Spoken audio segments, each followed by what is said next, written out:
முதலாவதாக நாம் காணவிருப்பது பிஷ்ணுபூர் மாவட்டத்தில் அமைந்துள்ள ராஸ்மாஞ்சா திருக்கோவில். இது கிபி 1600 ஆம் ஆண்டு மால் ராஜாபிர் ஹம்பீர் என்பவரால் கட்டப்பட்டது. இது கோவில் மற்றும் மண்டபம் ஆகியவை இணைந்த ஒரு தனித்துவமான கட்டட அமைப்பை கொண்டது. விஷ்ணு மற்றும் கிருஷ்ண வழிபாட்டிற்காக உருவாக்கப்பட்ட இவ்வாலயம் வட்ட வடிவத்தில் மேலே பிரமிட் போன்ற அமைப்பைக் கொண்டுள்ளது. டெரகோட்டா சுட்டமண் சிற்பக்கலைக்கு மிகவும் புகழ்பெற்றது இந்த கோவில். மேலும் ஆண்டுதோறும் துர்கா பூஜை இக்கோவிலில் மிகச் சிறப்பாக கொண்டாடப்படுகிறது.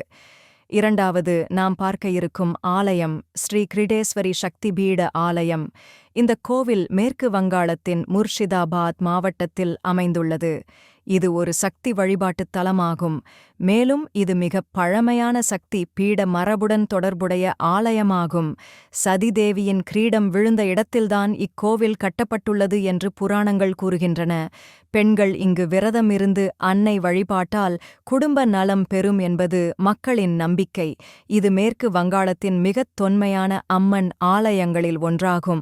மூன்றாவதாக நாம் காணவிருக்கும் ஆலயம் ஜோர் பங்களா திருக்கோவில் என்றும் அழைக்கப்படும் கேஷ்டோரே திருக்கோவில்.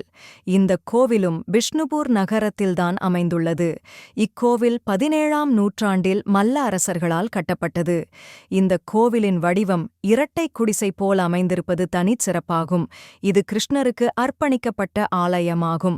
கோவில் முழுவதும் டெரகோட்டா சிற்பங்கள் நிறைந்து காணப்படுகின்றன.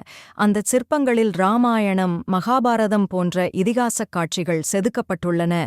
இக்கோவில் பெங்காலி கிராமிய கட்டடக் கலையை பிரதிபலிக்கிறது. இது உலக சுற்றுலா பயணிகள் அதிகம் வருகை தரும் ஒரு தலமாகும்.